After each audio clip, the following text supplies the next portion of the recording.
Have you ever had someone glare at you in the morning? Maybe on the subway or during a coffee line standoff? Annoying, right? Well, in the Stone Age, that same glare could mean one thing. Battle was about to begin. No warning, no HR meeting, just rocks and rage. Today, we're taking you thousands of years back, to a time when the only thing sharper than a spear was tribal tension, when land wasn't rented but fought over, when negotiations happened with fire and peace offerings were made in animal bones. So why did these ancient people fight? What triggered a tribal war? How did it begin, escalate, and sometimes end? Scene by scene, we'll explore it all. And along the way, we'll compare it to our peaceful modern world. Because, spoiler alert, maybe not much has changed. It begins like any other prehistoric morning. Mist hangs low, the fire crackles, and a sleepy lookout stares into the horizon. Suddenly, his eyes widen. A thin smoke trail curls above the tree line, too far to be ours, too close to ignore. In modern times, that might mean your neighbor's grill caught fire. But here, it means trouble. He scrambles down, shouting the alarm. The tribe awakens in murmurs, and murmurs grow into anxious chatter. No one's smiling now. Even the village elder frowns, his tooth necklace trembling slightly. Today will not be about foraging. Today might be about survival. Tensions have been rising for weeks. Last moon, they accused us of stealing water during drought. Then, a hunting boundary was accidentally crossed. Add a missing fur coat, and now, smoke on the horizon. If this were a modern office, this is where passive-aggressive emails would start flying. In the Stone Age, flying objects tended to be more solid. The truth is, war didn't always need a good reason. A stolen goat, a disrespected elder, even a bad dream could be enough. One wrong glance, and spears came out. Leaders gather around the central fire. There are no suits, no folders, no slides, just smoke, frowns, and decisions. They speak in short bursts. Who will lead? Who will scout? Who stays behind with the kids? They don't vote. But if they did, the ballot would probably be made of bark. The younger warriors chant for battle. The older ones remember scars and sigh. Preparation begins. Faces are painted in bold colors. Reds for rage, whites for purity, blacks for mourning, not for selfies, but for intimidation. Spears are tested, knives inspected, muscles stretched, hearts pounding. Fear and excitement mix like thunderclouds. You know that moment before a big presentation or a championship game, that tension?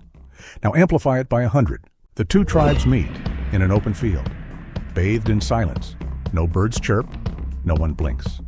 The line between peace and war is so thin, even the wind seems unsure which side to take. And then, someone throws the first stone. It arcs, it lands, silence dies. Like pressing send on a regretful message. There's no going back. The moment shifts.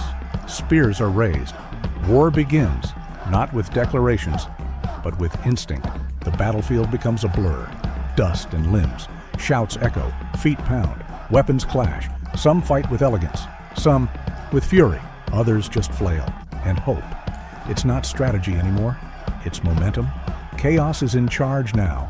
If you've ever seen people fight over the last parking spot in December, you've seen a glimpse. Except here, no one's calling security. You are the security. And you're losing breath. Fast. Just when one side seems to gain ground. A hidden group erupts from the bushes. They've been waiting, crouched for hours. An ambush. A twist. The tide turns in seconds. It's the prehistoric version of surprise. You forgot to read the fine print.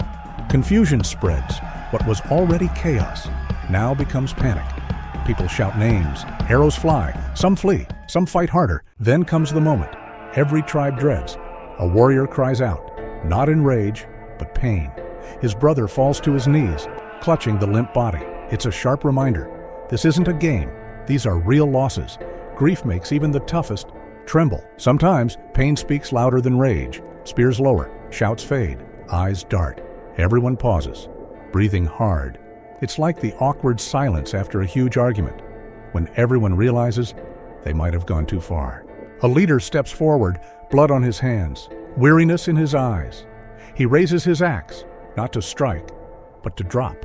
The sound it makes is deep, final, meaningful. One by one, others follow. No winner, no loser, only survivors. This is how wars often ended. Not in cheers, but in silence. Like walking out of a heated debate where no one changed their mind, but something cracked. Maybe not peace, but a pause. And that's enough. For now. The fire burns low. No stories tonight, no laughter, just quiet chewing and staring into flames. Faces are lit in orange. Some proud, some hollow. Even the children seem older. War ages everyone. In modern times, we scroll after conflict, distract ourselves. Back then, they just sat, listened to the night, heard the owls cry and the trees rustle.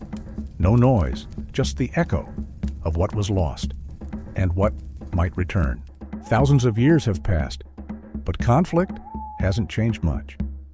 The reasons shift from goats to gossip, but the feelings remain. Rage, pride, fear, defense.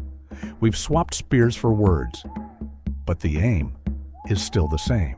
So next time you're about to blow up at a coworker, breathe. Maybe offer them a root vegetable, or at least don't throw anything sharp. And don't forget to like this video. It's our version of a peace treaty. Hit subscribe to join the tribe. We promise no ambushes. Tag a friend who argues like it's 10,000 BC. Share the wisdom, spread the fire, and always remember, just because you have a spear doesn't mean you need to throw it.